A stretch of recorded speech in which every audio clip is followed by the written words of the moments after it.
ಅಸ್ಸಲಾಮು ಅಲೈಕುಂ ವರಹಮತುಲ್ಲಾಹಿ ವಬರಕಾತುಹು. ಮಹತ್ವಪೂರ್ಣವಾದ ರಾಷ್ಟ್ರ ರಕ್ಷಾ ಸಂಗಮ ಅನ್ನುವ ಕಾರ್ಯಕ್ರಮಕ್ಕೆ ಭಾಗವಹಿಸಿದ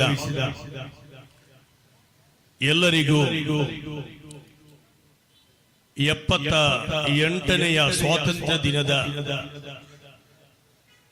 ಶುಭಾಶಯ ಶುಭ ಹಾರೈಕೆಯನ್ನ ನೀಡುತ್ತಾ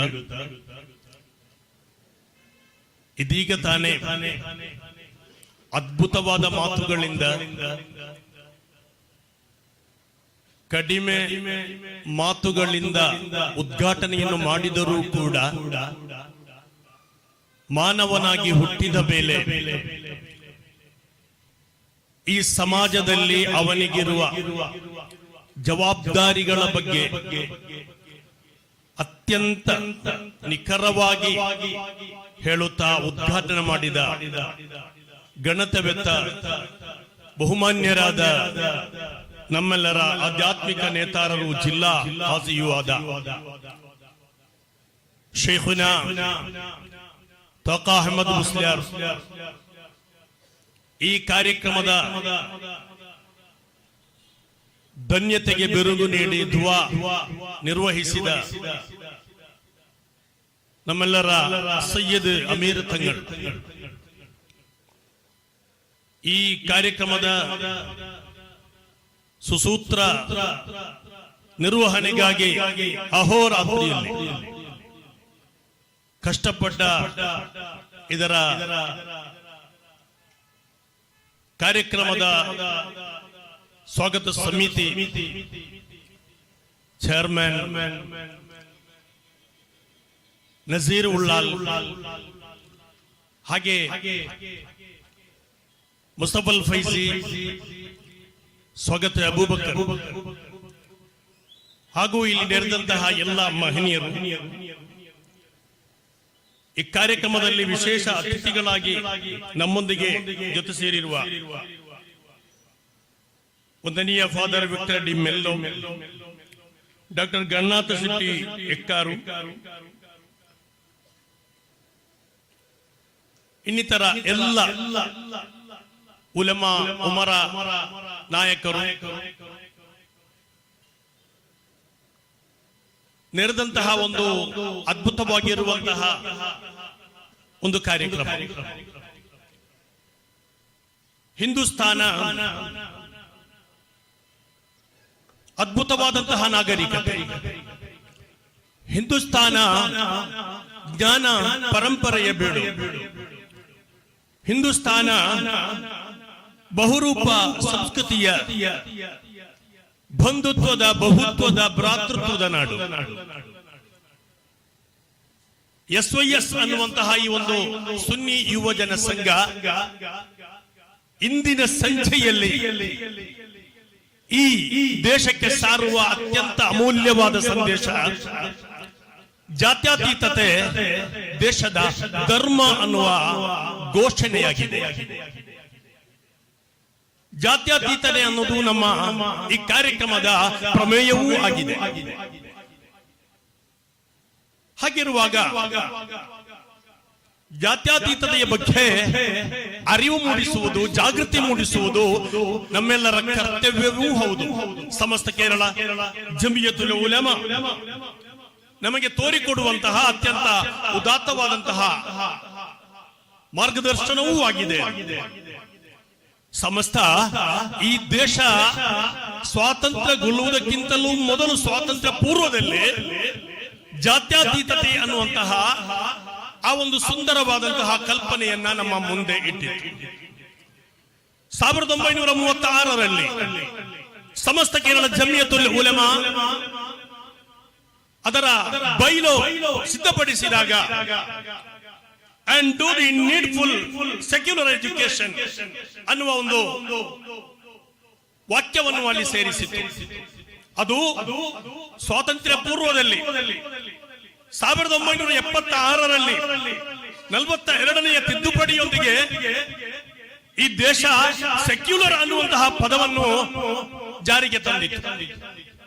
ಆದರೆ 1994 ಮಾರ್ಚ್ 11ರಂದು ದೇಶದ ಪರಮೋಚ್ಚ ಸುಪ್ರೀಂ ಕೋರ್ಟ್ ಎಸ್.ಆರ್. ಬೊಮ್ಮಾಯಿ ಮತ್ತು ಯೂನಿಯನ್ ಆಫ್ ಇಂಡಿಯಾ ಪ್ರಕರಣದಲ್ಲಿ ಈ ದೇಶ ಯಾವಾಗ ಗಣರಾಜ್ಯವಾಯಿತೋ ಅಂದಿನಿಂದ ಜಾತ್ಯತೀತವಾಗಿದೆ ಅಂತ ವಿಧಿಯನ್ನ ಕೊಟ್ಟಿತ್ತು, ವಿಧಿ ತೀರ್ಮಾನವನ್ನ ಕೊಟ್ಟಿತ್ತು.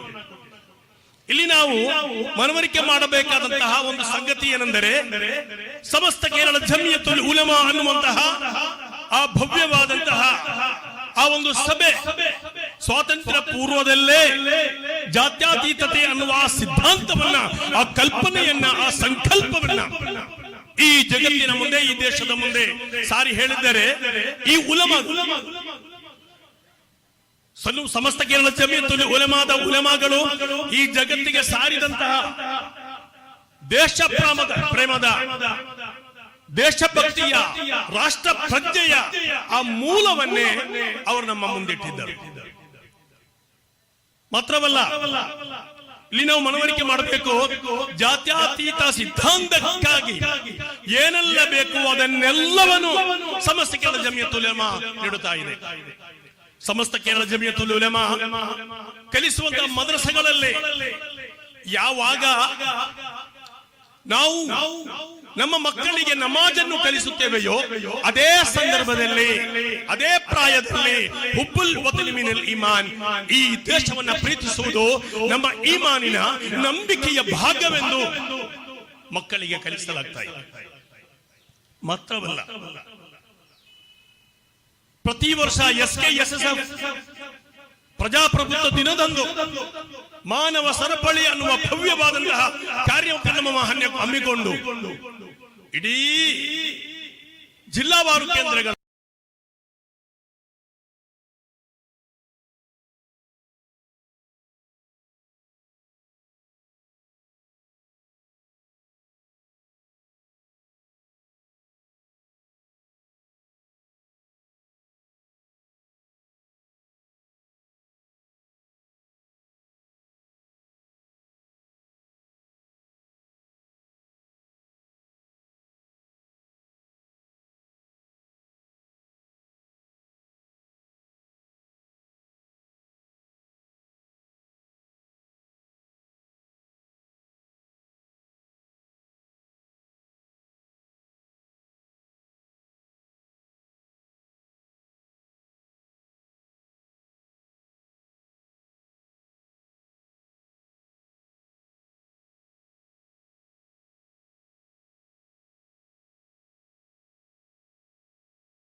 ಹೋರಾಡುವ ಕೇಂದ್ರಗಳನ್ನಾಗಿ ಮಾಡಿದ್ದು ಕೂಡ ಈ ದೇಶದ ಉಲಮಾಗಳು ಅನ್ನುವುದನ್ನು ಇತಿಹಾಸ ಪುಟಗಳಲ್ಲಿ ನಮಗೆ ಕಾಣಲು ಸಾಧ್ಯ.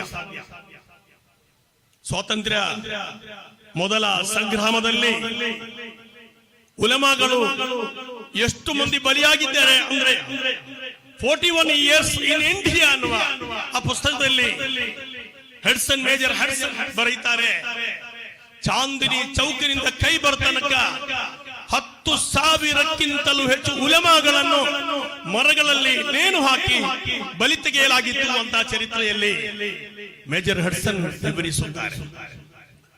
ಮಾತ್ರವಲ್ಲ, ಇದು ಉತ್ತರ ಭಾರತದ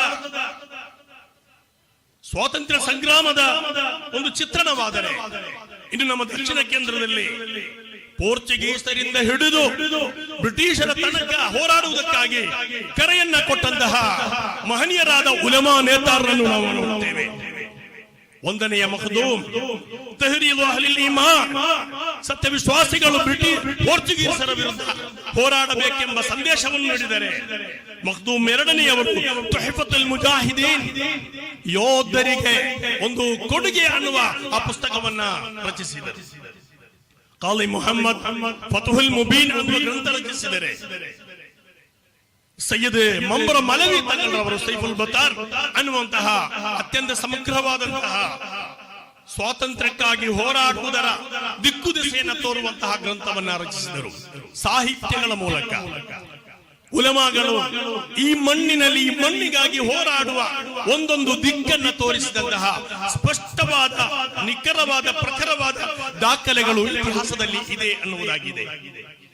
ಇನ್ನು ಈ ಜಾತ್ಯಾತೀತತೆ ವೇದ ಕಾಲದಿಂದಲೂ ಇದೆ ಅಂತ ಕಳೆದ ಕೆಲವು ವರ್ಷಗಳಲ್ಲಿ ಹಿಜಾಬ್ ಅನ್ನುವಂತಹ ಒಂದು ಪ್ರಕರಣ ನಡೆದಾಗ, ಒಂದು ವಿವಾದ ನಡೆದಾಗ, ಹೈಕೋರ್ಟ್ ನಲ್ಲಿ ವಾದ ಮಾಡುವಾಗ ಅಲ್ಲಿ ಅರುಣ್ ರಾವ್ ಅನ್ನುವ ವಕೀಲರು ವಾದ ಮಾಡಿದ್ದು, ಜಾತ್ಯಾತೀತತೆ ಅನ್ನುವುದು ಅದು ಋಗ್ವೇದ ಕಾಲದಿಂದಲೇ ಇದೆ, ವೇದ ಕಾಲದಲ್ಲೇ ಇದೆ ಅನ್ನುವುದಾಗಿದೆ. ಈ ರಾಷ್ಟ್ರದ ಮೇಧಾವಿ ಅರವಿಂದ ಅವರು ಹೇಳೋದು, from Rigveda until today diversity has been followed in India. ಈ ಭಾರತದಲ್ಲಿ ಜಾತ್ಯಾತೀತತೆ ವೈವಿಧ್ಯಮಯವಾದಂತಹ ಪರಂಪರೆ ವೇದ ಕಾಲದಲ್ಲೇ ಋಗ್ವೇದದಿಂದಲೇ ಇದೆ ಅಂತ ಆನೋ ಭದ್ರಾಹ ಕೃತಮಯಂತು ಸ್ವತಃ ಅನ್ನುವ ಆ ಶ್ಲೋಕವನ್ನು ಉಲ್ಲೇಖಿಸುತ್ತಾರೆ. ಇಲ್ಲಿ ನಾವು ಮನವರಿಕೆ ಮಾಡಬೇಕಾದಂತಹ ಸಂಗತಿ, 1893ರಲ್ಲಿ ಚಿಕಾಗೋ ಭಾಷಣದಲ್ಲಿ ತ್ರೈ ಸಾಂಖ್ಯ ಯೋಗ ಪಶ್ಚಿಮತಿ ಮತ್ತು ವೈಷ್ಣವಮಿತಿ ಅನ್ನುವ ಆ ಶ್ಲೋಕವನ್ನು ಉಚ್ಚಾರ ಮಾಡಿ ಸ್ವಾಮಿ ವಿವೇಕಾನಂದರು ಕೂಡ ಜಾತ್ಯಾತೀತತೆ ಈ ದೇಶದ ಪವಿತ್ರವಾದ ಸಿದ್ಧಾಂತ ಅನ್ನುವುದನ್ನು ಪ್ರತಿಪಾದನೆ ಮಾಡಿದರು. ಆದರೆ ಜಾತ್ಯಾತೀತತೆ ತಪ್ಪು ಕಲ್ಪನೆಗೆ ಒಳಗಾಗಿಲ್ಲ ಅಂತ ನಾವು ಹೇಳೋದಿಲ್ಲ. ಪಾಶ್ಚಾತ್ಯರು ಧರ್ಮದೊಂದಿಗೆ ರಾಜಕೀಯವನ್ನು ಬೆರೆಸುವುದನ್ನು ಅಪಹಾಸ್ಯ ಮಾಡ್ತಾರೆ. ಮತ್ತೆ ಕೆಲವರು ಈ ಸಂಸ್ಕೃತಿ, ಈ ದೇಶದ ಸಂಸ್ಕೃತಿ ಬೇರೆನೆ, ಜಾತ್ಯಾತೀತತೆ ಅಂದ್ರೆ ಅದು ಬಿಟ್ಟು ಜಾತ್ಯಾತೀತತೆ ಅನ್ನುವಂತಹ ಸಂದೇಶವನ್ನು ನೀಡುತ್ತಾರೆ. ಸಂಕುಚಿತವಾದ ಜಾತ್ಯಾತೀತತೆಯನ್ನು ನಾವು ನೋಡುತ್ತೇವೆ. ಅಲ್ಲಿ ಒಂದೇ ಸಂಸ್ಕೃತಿಗೆ, ಒಂದೇ ಪರಂಪರೆಗೆ ಬೆಲೆ ಇರುವುದು ಹೊರತು ಬೇರೆ ಯಾವುದಕ್ಕೂ ಇಲ್ಲ. ಆದರೆ ನಾವು ಕಾಣುವ, ನಾವು ಪ್ರಚಾರ ಪಡಿಸುವ, ನಮ್ಮ ವೇದಿಕೆಗಳಲ್ಲಿ ನಾವು ಸಾರುವ, ನಮ್ಮ ಬದುಕಿನ ಭಾಗವಾಗಿ ನಾವು ಕಂಡುಕೊಂಡಂತಹ ಒಂದು ಜಾತ್ಯಾತೀತತೆ ಇದೆ. ಅದು ಯಾವುದು ಅಂದ್ರೆ ವೈವಿಧ್ಯಮಯವಾದಂತಹ ಪರಂಪರೆಯನ್ನ, ಸಂಸ್ಕೃತಿಯನ್ನ ಒಪ್ಪಿಕೊಂಡು ಬಹುಜನಾಂಗದ ಈ ಬಹುತ್ವದ, ಭ್ರಾತೃತ್ವದ, ಅನನ್ಯವಾದ, ಅನರ್ಘ್ಯವಾದಂತಹ ಆ ಒಂದು ಸಂಸ್ಕೃತಿ, ಅದನ್ನ ಬಲಪಡಿಸುವುದಾಗಿದೆ.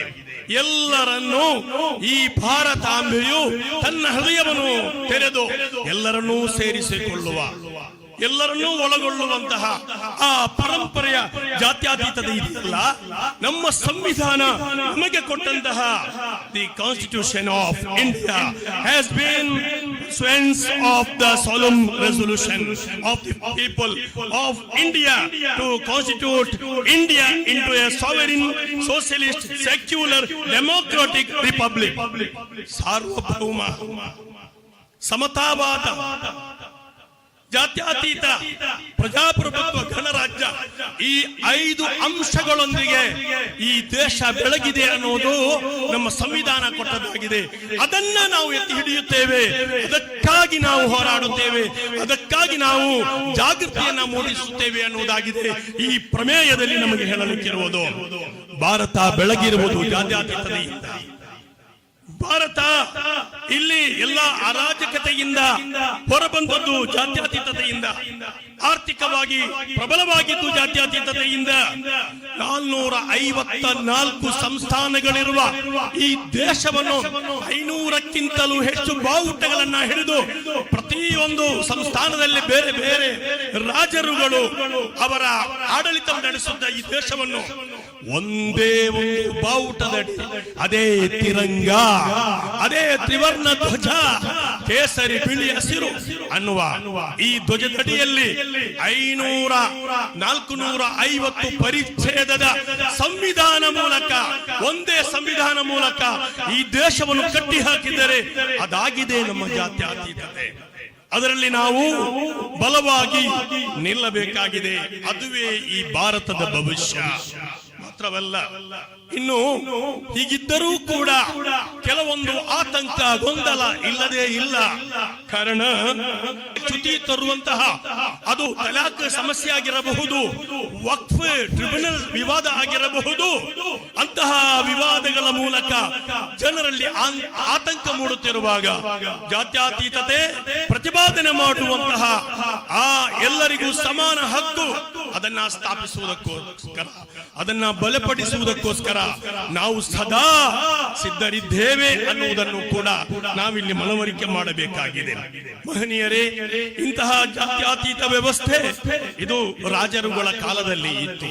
ಬ್ರಿಟಿಷರ ವಿರುದ್ಧ ಹೋರಾಟ ಮಾತ್ರ ಅಲ್ಲ, ಇಲ್ಲಿ ಹೋರಾಟ ಆರಂಭವಾದದ್ದು 1525ರಲ್ಲಿ ಪಂದಲಾಯಿನಿಯಲ್ಲಿ ಪೋರ್ಚುಗೀಸರ ವಿರುದ್ಧ ಕುഞ്ഞാಲಿ ಮಲಕ್ಕಾರ್ ಕುಟುಂಬ ಹೋರಾಟ ಆರಂಭಿಸಿತು.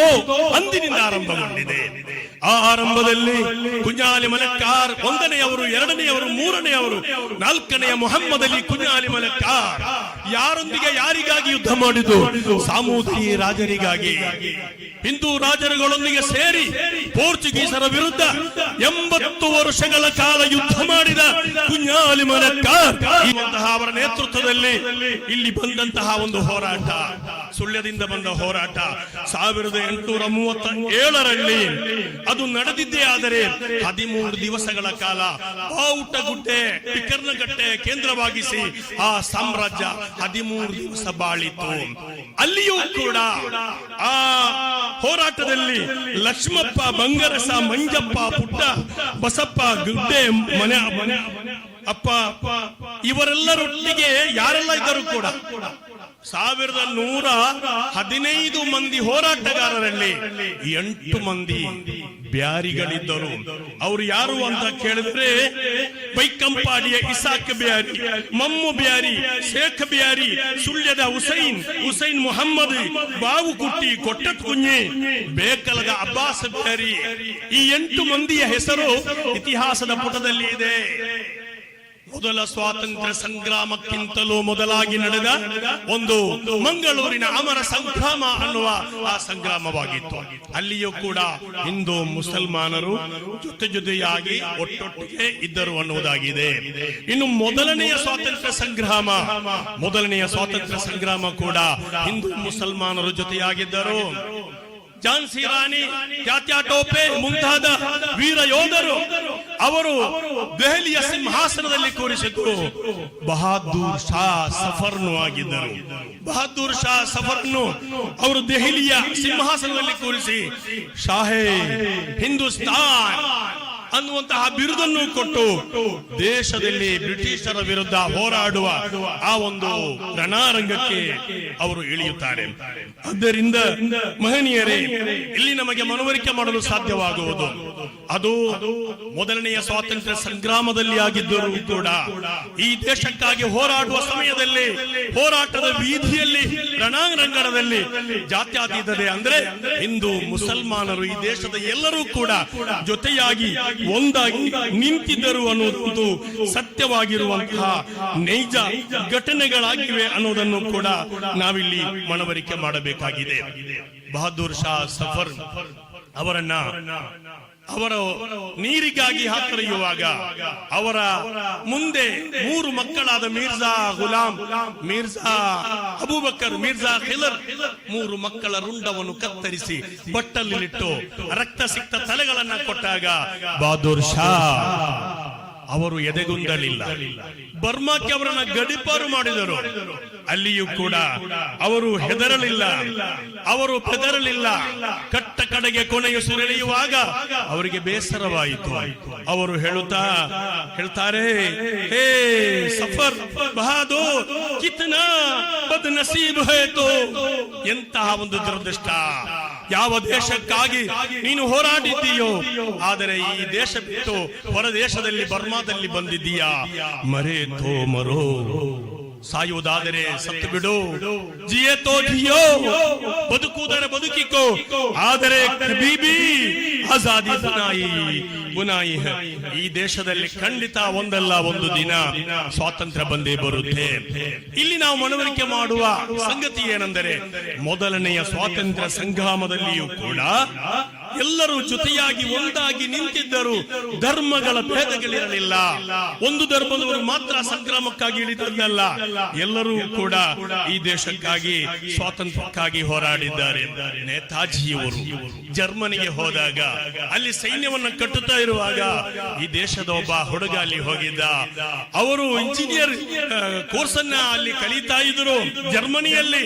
ಅಲ್ಲಿ ನೇತಾಜಿಯೊಂದಿಗೆ ಹೋಗಿ ಅವರಿಗೆ ಹೇಳಿಕೊಟ್ಟ ಒಂದು ಮಂತ್ರ ಇದೆ. ನಾವು ಯಾವತ್ತೂ ಕೂಡ ನಮ್ಮ ಕಾರ್ಯಕ್ರಮಗಳನ್ನ ಕೊನೆಗೊಳಿಸುವಾಗ ಜೈ ಹಿಂದ್ ಜೈ ಹಿಂದ್ ಅಂತ ಹೇಳ್ತೀವಲ್ಲ, ಆ ಜೈ ಹಿಂದ್ ಹೇಳಿಕೊಟ್ಟರು ಅವರು ಯಾರು ಅಂತ ಕೇಳಿದರೆ, ಅವರು ಒಬ್ಬರು ಮುಸಲ್ಮಾನ ಯುವಕ ಆಗಿದ್ದರು ಅನ್ನುವುದನ್ನು ಕೂಡ, ಆಬಿದ್ ಹಸನ್ ಸಫ್ರಾನಿ ಅನ್ನುವಂತಹ ಯುವಕ ಆಗಿದ್ದ ಅನ್ನುವುದನ್ನು ಕೂಡ ನಾವು ಮನವರಿಕೆ ಮಾಡಬೇಕು. ಇನ್ಕಿಲಾಬ್ ಜಿಂದಾಬಾದ್ ಅನ್ನುವಂತಹ ಆ ಅದ್ಭುತವಾದಂತಹ ಆ ಒಂದು ಸಂದೇಶವನ್ನ ಕೊಟ್ಟದ್ದು ಮೌಲಾನಾ ಹಜರತ್ ಮೊಹಾನಿ ಆಗಿದ್ದರು ಅನ್ನುವುದಾಗಿದೆ. ಹೀಗೆ ಸ್ವಾತಂತ್ರ್ಯದ ಸಂಗ್ರಾಮದ ಪ್ರತಿಯೊಂದು ಪುಟಗಳಲ್ಲಿಯೂ ಕೂಡ ಹಿಂದೂ ಮುಸ್ಲಿಂ ಅದರಂತೆ ಎಲ್ಲ ಪ್ರತಿ ಭಾರತೀಯರು ಕೂಡ ಒಂದಾಗಿ ಹೋರಾಡಿದ ಆ ಎಲ್ಲಾ ಘಟನೆಗಳು ಕೂಡ ನಮ್ಮ ಮುಂದೆ ಬರುತ್ತದೆ.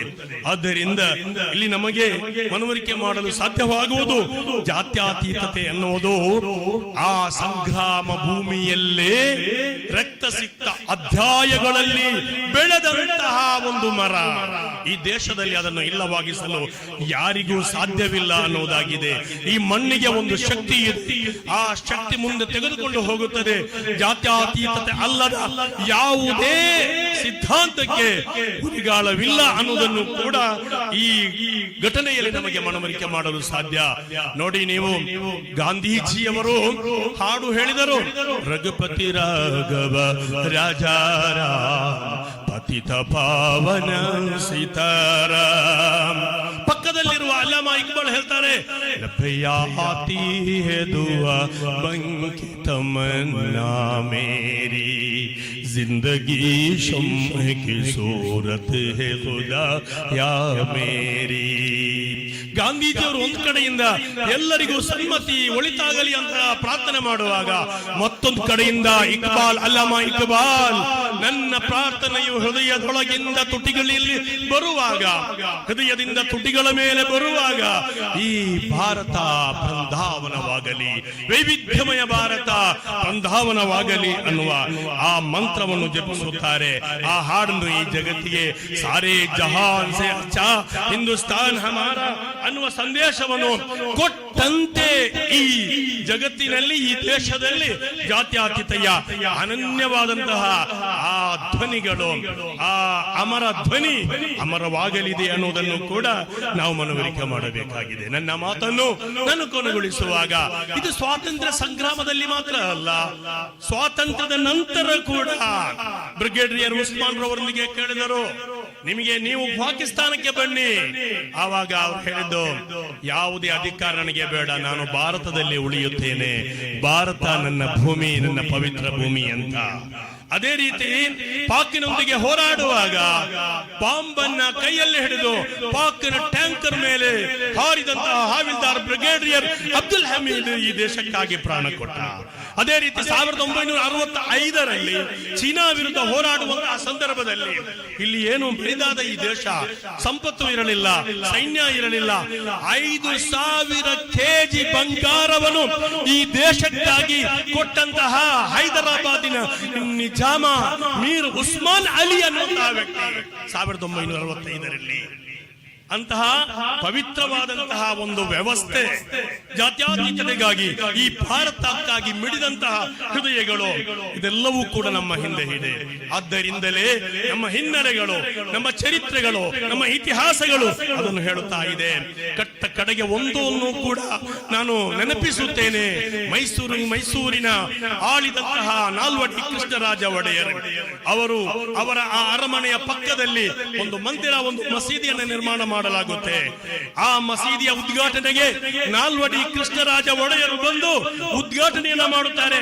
ಉದ್ಘಾಟನೆ ಮಾಡುವಾಗ ಅವರು ಒಂದು ಕುರ್ಆನಿನ ವಾಕ್ಯವನ್ನು ಹೇಳುತ್ತಾರೆ.